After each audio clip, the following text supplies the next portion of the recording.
नमस्कार, मैं दुर्गेश सूर्यवंशी स्वागत करता हूं आपका सिटी 24 उज्जैन में। आइए नजर डालते हैं आज के प्रमुख समाचार पर। उज्जैन में बाबा काल भैरव की सवारी के दौरान पुलिस द्वारा बाबा काल भैरव को गार्ड ऑफ ऑनर दिया गया। साथ ही कलेक्टर द्वारा पालकी का पूजन अर्चन किया गया। उज्जैन में भैरव अष्टमी महोत्सव के अवसर पर विश्व प्रसिद्ध काल भैरव मंदिर में भगवान भैरव की शाही सवारी निकाली गई। भैरव बाबा को पुलिस द्वारा गार्ड ऑफ ऑनर दिया गया।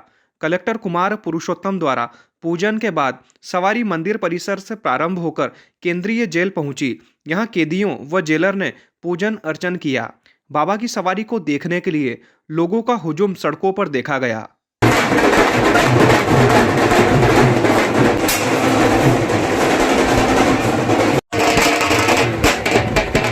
भगवान महाकाल को उज्जैन का राजा माना जाता है, तो यहाँ भगवान भैरव को क्षेत्रपाल के रूप में पूजा जाता है। मान्यता है कि जिस प्रकार भगवान महाकाल अपनी प्रजा का हाल जानने के लिए सवारी के रूप में नगर भ्रमण पर निकलते हैं, उसी प्रकार भैरव भगवान भी क्षेत्रपाल की भूमिका निभाते हुए प्रजा की रक्षा के लिए नगर भ्रमण पर निकलते हैं। यहाँ भगवान काल भैरव की वर्ष में 2 बार सवारी निकलती है, एक भाद्रपद की ढोल ग्यारस पर और दूसरी अगहन माह की भैरव अष्टमी के दूसरे दिन। भगवान काल भैरव की कलेक्टर कुमार पुरुषोत्तम के द्वारा शासकीय पूजा की गई। पूजा के बाद सवारी मंदिर से शुरू हुई। यहाँ निकलने वाली सवारी को देखने के लिए भीड़ उमड़ी। सवारी के आगे पुलिस के घुड़सवार थे, तो उनके पीछे हाथों में बंदूक लिए पुलिस की बटालियन चल रही थी। सवारी में चल रहे बैंड आकर्षण का केंद्र थे। यह सवारी 2 किलोमीटर तक भ्रमण करने के बाद शिप्रा नदी के किनारे स्थित सिद्धवट मंदिर, जिसे बैकुंठ धाम कहते हैं, वहां पहुंची। यहां पूजन अर्चन कर पुनः मंदिर की ओर लौट आई। प्रति वर्ष साल में 2 बार बाबा भैरवनाथ का उत्सव मनाया जाता है। जैसा कल उनका जन्मदिन था, उस उपलक्ष्य में आज उनकी भैरवगढ़ में सवारी निकल रही है। उस उपलक्ष्य में जेल में आए, जेल में सभी बंदियों को दर्शन कराए, उनको गेट के अंदर लिया, उनकी पूजा अर्चना की, महिला वार्ड में भी दर्शन कराए। उसके बाद बाबा अपनी सवारी को यहाँ से जैसे प्रस्थान किए। ये काल भैरव भगवान की सवारी जन्माष्टमी के अवसर पर, उनके जन्म के अवसर पर अपनी प्रजा के हालचाल जानने के उपलक्ष्य में निकलती है। भैरव बाबा अपने घर से, अपने मंदिर से बाहर निकलकर अपनी प्रजा का हालचाल जानने के लिए निकलते हैं, इसलिए सवारी निकलती है। फिलहाल हम लोग जेल चौराहे से आगे आ चुके हैं। जेल के अंदर जो कैदी और जो भी अन्य व्यवस्थाएं हैं, उन्हें भगवान ने दर्शन दिए हैं और अब मंदिर प्रांगण, जेल प्रांगण से बाहर निकलते हम लोग सिद्धवट की ओर प्रस्थान कर चुके हैं। जेल के क्या मान्यता है जेल में जाने की? जेल के कैदी जो कि अपने कर्मों के हिसाब से सजा भुगत रहे हैं, वे क्षमा याचना के तौर पर उनको क्षमा करने के हिसाब से भगवान उनको दर्शन करने के लिए आते हैं, क्योंकि वो अलग से दर्शन करने के लिए बाहर नहीं जा सकते हैं। सिंधिया परिवार की तरफ से सिंधिया परिवार की तरफ से ही पगड़ी चढ़ती है, वहीं की पगड़ी बाबा को धारण कराई जाती है और अष्टमी पर विशेषतः वहाँ के प्रतिनिधियों के द्वारा पगड़ी लेकर आई जाती है। डॉक्टर शिव मंगल सिंह सुमन की स्मृति में आयोजित अखिल भारतीय सद्भावना व्याख्यान माला में वक्ताओं ने कहा कि जनमानस की जड़ों में पहुंचकर ही सभी समस्याओं का समाधान संभव है। भारतीय ज्ञानपीठ में कर्मयोगी स्वर्गीय कृष्ण मंगल सिंह कुलश्रेष्ठ की प्रेरणा और डॉक्टर शिव मंगल सिंह सुमन की स्मृति में अखिल भारतीय सद्भावना व्याख्यान माला आयोजित की जा रही है। कार्यक्रम के आरंभ में संस्थान की शिक्षिकाओं के द्वारा सद्भावना गीत की प्रस्तुति दी गई। व्याख्यान माला को सुनने के लिए भारतीय ज्ञानपीठ के सद्भावना सभागार में शेख न्यास मोहम्मद, आनंद विभाग के जिला संयोजक प्रवीण जोशी, पूर्व संयुक्त संचालक शिक्षा ब्रिज किशोर शर्मा, मथुरा प्रसाद शर्मा सहित श्रोतागण उपस्थित रहे। राष्ट्रपिता महात्मा गांधी का व्यक्तित्व बहुत व्यापक है। उनका जीवन दर्शन हमें कई महत्वपूर्ण सूत्र देता है। गांधी जी ने यह सिद्ध किया है कि राष्ट्र की सबसे बड़ी समस्या को हल करने के लिए जनमानस की जड़ों तक पहुंचना आवश्यक है। चंपारण सत्याग्रह इसका सबसे बड़ा उदाहरण है, जिसमें गांधी जी ने किसानों के मन को समझा और किसानों को भी लगने लगा कि हम अपनी समस्या ऐसे नेता के सामने रख सकते हैं। इसी विश्वास के आधार पर गांधी जी ने एक ऐसा आंदोलन खड़ा कर दिया जो कृषि के कंपनीकरण और किसानों के शोषण के विरुद्ध आवाज उठाने का सबसे बड़ा उदाहरण है। आज भी कई समस्याओं का निदान जनमानस की जड़ों तक पहुंचने से ही संभव है। उक्त विचार महाराष्ट्र के वरिष्ठ नाट्यकर्मी एवं समाजसेवी अमृत महाजन ने भारतीय ज्ञानपीठ में कर्मयोगी स्वर्गीय कृष्ण मंगल सिंह कुलश्रेष्ठ की प्रेरणा और डॉक्टर शिव मंगल सिंह सुमन की स्मृति में आयोजित अखिल भारतीय सद्भावना व्याख्यान माला के दूसरे दिवस पर मुख्य वक्ता के रूप में कही। गांधी जी के जीवन दर्शन के कई पहलू और कई आयाम हैं। हम उनको स्वाधीनता सेनानी के रूप में भी देखते हैं, हम उनको सत्य के पुजारी के रूप, और हम उनको एक महान समारोह की अध्यक्षता करते हुए संयुक्त आयुक्त मध्य प्रदेश शासन एवं प्रख्यात साहित्यकार प्रतीक सोनवलकर ने कहा कि गांधी जी के लिए धर्म का अर्थ आत्मज्ञान होता है। विविध विषयों एवं क्षेत्रों में गांधी जी के विविध दृष्टिकोण वाले विचार दिखाई देते हैं जो उनके व्यक्तित्व को व्यापक बनाते हैं। गांधी जी ने सर्वोदय के साथ सामंजस्य बनाने का कार्य किया है। गांधी जी ने ग्रामीण भारत को सशक्त बनाया है। हमारी वर्तमान सामाजिक व्यवस्था भी गांधी जी के जीवन दर्शन पर ही आधारित है। वर्तमान में हमारी प्रशासकीय व्यवस्था ग्राम पंचायत पर आधारित है, जिसकी कल्पना गांधी जी द्वारा की गई है। उज्जैन जिला शिक्षा अधिकारी कार्यालय जल्द ही ISO सर्टिफाइड हो सकता है। इसके लिए भवन में अनेकों प्रकार के परिवर्तन किए जा रहे हैं।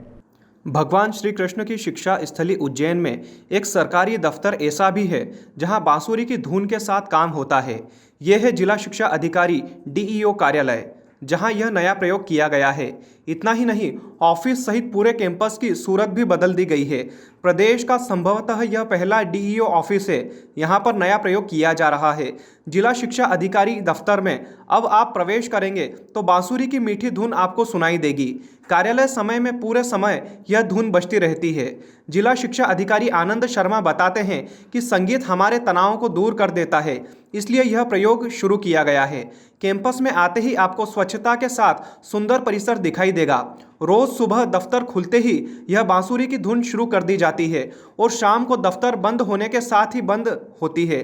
खास बात तो यह है कि इसके लिए विभाग के सभी अधिकारी, प्राचार्य व शिक्षक मिलकर इस सुंदरता पर होने वाले खर्च को उठा रहे हैं। कैंपस की खूबसूरती को देखकर सभी कर्मचारी भी उत्साह के साथ आ रहे हैं। अन्य सभी कक्षों में भी सुंदर रंग रोगन कराया जा रहा है। रिकॉर्ड को व्यवस्थित किया जा रहा है। मुख्य दफ्तर में प्रवेश करने से पहले ही साइकिल स्टैंड के बाहर शिक्षा विभाग की प्रमुख योजनाओं की जानकारी के बोर्ड लगाए गए हैं। स्टैंड के अंदर भी इसी तरह के बोर्ड है। बड़े वाहन स्टैंड के लिए भी शेड और बड़े बंगले जैसा कैंपस बनाया गया है। GDC रोड से जिला शिक्षा अधिकारी के कार्यालय में प्रवेश करते ही आपको बदलाव दिखाई देगा। मुख्य द्वार पर गार्ड रूम है तो दूसरी तरफ पूरे कैंपस का नक्शा, जिसमें आप यह भी देख सकते हैं कि कार्यालय में कहां कैसे जाना है और कितने कक्ष है। मार्ग में दोनों ओर पौधारोपण भी किया गया है।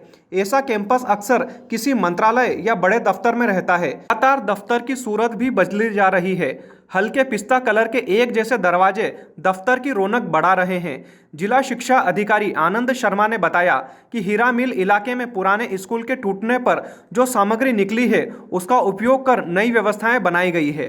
उसका काफ़ी स्थिति खराब थी। किस प्रकार से पूरा मेकओवर किया है इसका? पहले तो मैं आपको बता दूं, ये शिक्षा विभाग का भवन नहीं है। इसमें जिला शिक्षा अधिकारी कार्यालय विगत 40 वर्षों से संचालित है जी, परंतु ये मूल तौर पर ये जिला शिक्षा अधिकारी का न होते हुए डाइट का भवन है जी।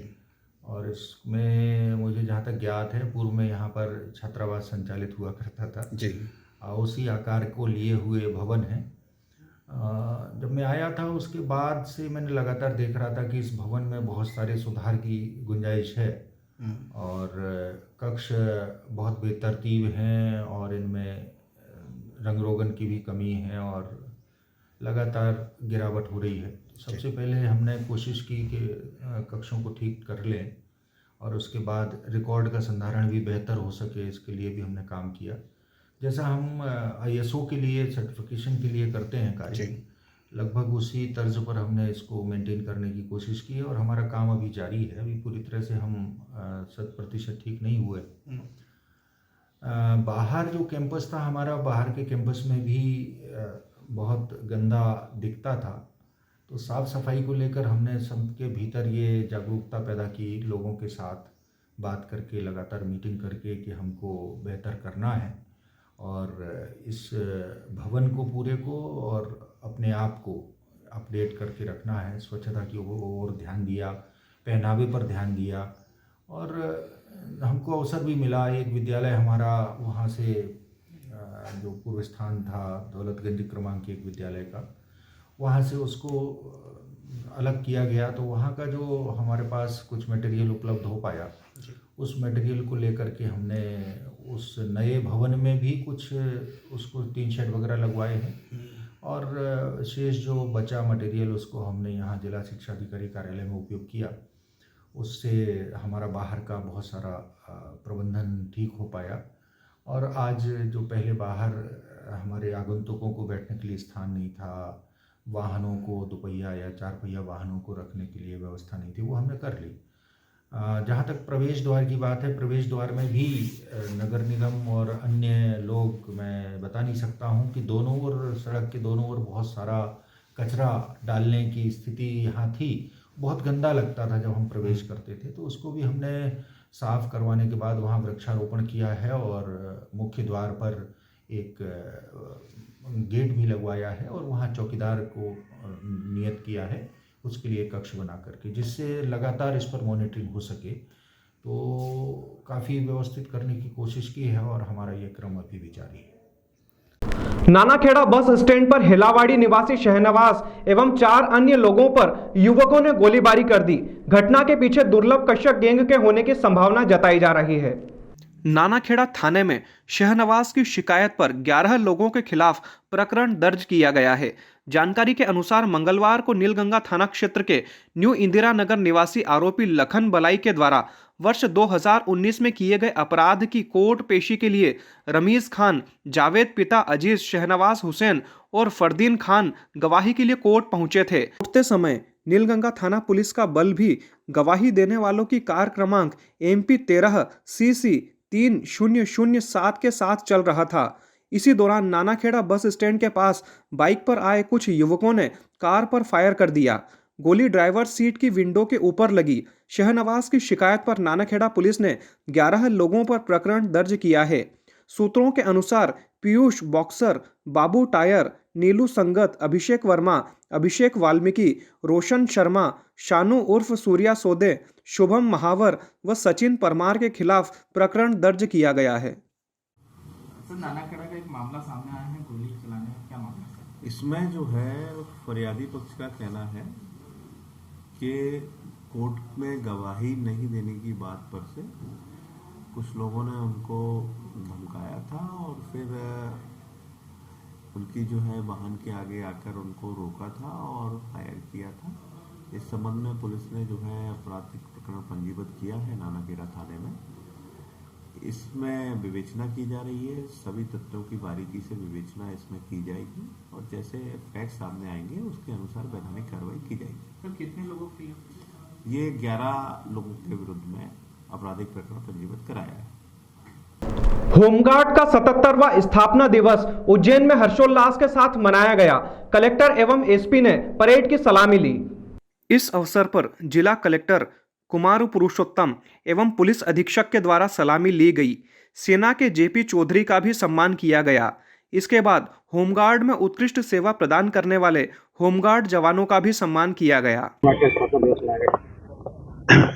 ये सिविल डिफेंस इसको होमगार्ड भी बोलते हैं। इन्होंने पिछले वर्षों में अपनी उपयोगिता और अपनी सार्थकता सिद्ध की है। जहाँ तक स्थानीय संदर्भ की बात करें, जो SDRF ऐनी का पार्ट है, आपने रामघाट पे सवारी के समय में, और अभी जो सितंबर महीने में पूरे ज़िले में बाढ़ आई थी बड़नगर और नागदा में, उसमें इतना अच्छा काम किया था, सैकड़ों लोगों की जानें इनके कारण बची। तो ये तो हमारे लिए आज की तारीख में एक एसेट है, जो किसी भी आपदा की स्थिति में तत्काल पहुंचते हैं और रेस्क्यू की कार्रवाई करते हैं। Thank you sir. बताएं आगे। 77वां स्थापना दिवस होमगार्ड विभाग ने आज खूब धूमधाम से मनाया, और कार्यक्रम के मुख्य अतिथि जिले के कलेक्टर श्री कुमार पुरुषोत्तम और विशिष्ट अतिथि पुलिस अधीक्षक सर थे। सभी गणमान्य नागरिक भी यहाँ आए थे। थल सेना के कर्नल JP चौधरी साहब यहाँ आए, और एक भव्य आकर्षक परेड यहाँ निकाली गई, आपदा उपकरणों की प्रदर्शन लगाई गई, और आज दिन भर अनेक प्रकार के कार्यक्रम यहाँ किए जाएंगे। और होमगार्ड विभाग ने पूरे वर्ष में जो अच्छा कार्य किया है, उन जवानों को पुरस्कृत किया गया। रामघाट पर अनेक लोगों की जानें बचाई, बड़े नगर में नागदा में जो बाढ़ आई थी वहाँ खूब अच्छा कार्य किया। तो खूब हर्षोल्लास से आज हमारा विभाग अपना स्थापना दिवस मना रहा है। फिलहाल वक्त हो गया है ब्रेक का, मिलते हैं ब्रेक के बाद।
ब्रेक के बाद पुनः आपका स्वागत है। चलिए बढ़ते हैं अगले समाचार की ओर।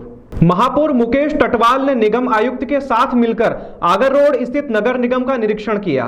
महापौर मुकेश टटवाल ने निगम आयुक्त रोशन कुमार सिंह के साथ नगर निगम के विविध विभागों का निरीक्षण करते हुए कर्मचारियों की उपस्थिति चेक की। निरीक्षण के दौरान महापौर एवं आयुक्त ने संयुक्त रूप से उपस्थित पत्रक चेक करते हुए विभागों में उपस्थित कर्मचारियों का भौतिक सत्यापन किया।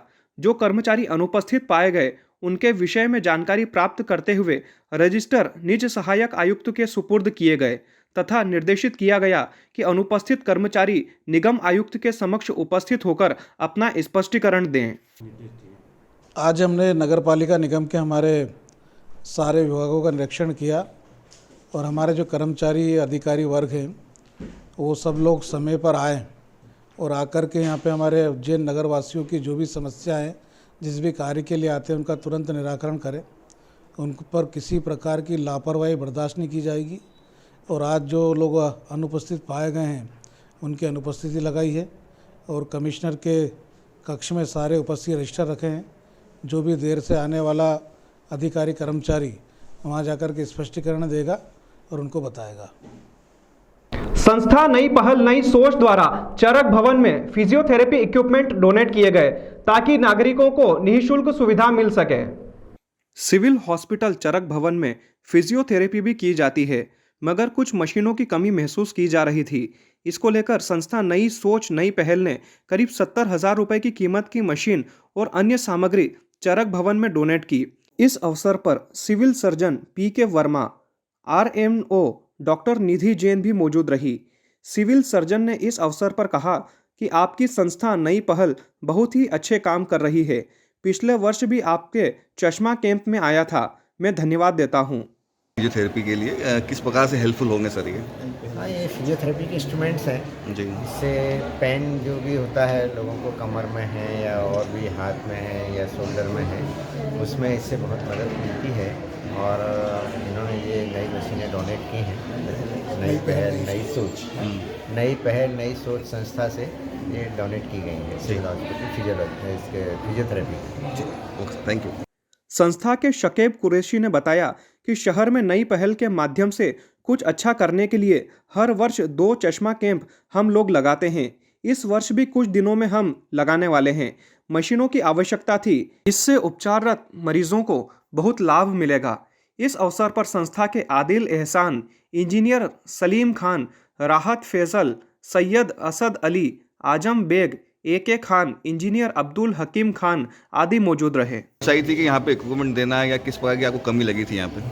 नई पहल शहर में जो कमज़ोर वर्ग है उनके लिए काम करता है और उसी में हमने यहाँ 2 लोगों को फिजियोथेरेपी के लिए भेजा था, क्योंकि इसी के हमारे एक मेंबर आरिफ खान साहब हैं, उनके पास हमने भेजा था। तो उन्होंने अशोक जी के पास जब यहाँ भेजा तो पता लगा यहाँ इक्विपमेंट की कमी है और परेशानी आ रही है। हमने भी आके देखा, इसराइल खान साहब और मैंने जब यहाँ आके विजिट की तो पता लगा कि यहाँ इक्विपमेंट की ज़्यादा कमी है। तो आज 70 से 72 हज़ार के समथिंग हम इनको इक्विपमेंट दे रहे हैं और भी हमने वादा करा है कि जो ज़रूरत लगेगी वो नई पहल नई सोच आपके साथ खड़ी है और आपके साथ रहेगी और जो सहयोग हमसे बनेगा वो करेंगे। Thank you. उज्जैन में पश्चिम रेलवे का प्रशिक्षण केंद्र आगर रोड पर बनने जा रहा है, जिसमें रेलवे के अधिकारियों एवं कर्मचारियों का प्रशिक्षण किया जाएगा। इस इंस्टीट्यूट के निर्माण के लिए आगर रोड स्थित मकोड़िया आम पर रेलवे की जमीन उपलब्ध है। निर्माण एजेंसी तय कर ली गई है। ठेकेदार ने इस जमीन की लेवलिंग व झाड़ियों की सफाई का काम भी शुरू कर दिया है। डिजाइन मिलने के साथ ही ठेकेदार अब जल्द ही इस काम को शुरू करने जाएंगे। दरअसल उज्जैन के मकोड़िया आम में जल्द ही रेलवे प्रशिक्षण केंद्र की शुरुआत होगी। सांसद अनिल फिरोजिया ने बताया कि पीएम मोदी ने शहर को 100 करोड़ रुपए से बनने वाले रेलवे ट्रेनिंग की सौगात दी है। इसके लिए एजेंसी तय हो चुकी है। अब जल्द ही यहां विशाल ट्रेनिंग सेंटर बनना शुरू हो जाएगा।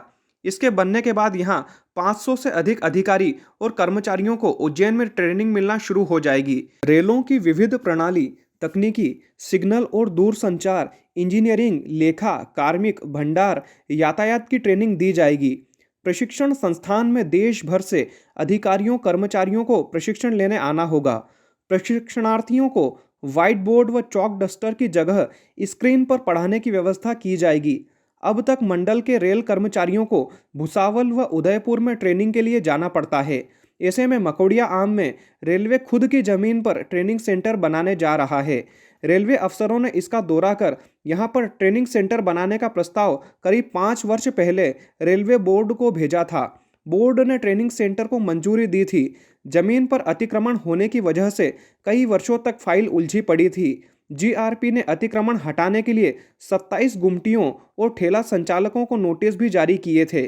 सिटी चैनल के लिए पुष्करण दुबे की रिपोर्ट। उज्जैन पुलिस द्वारा सुरक्षा व्यवस्था को दृष्टिगत रखते हुए शहर के विभिन्न क्षेत्रों में फ्लैग मार्च निकाला गया। शहर में शांति व्यवस्था बनाए रखने हेतु पुलिस प्रशासन द्वारा फ्लैग मार्च निकाला गया।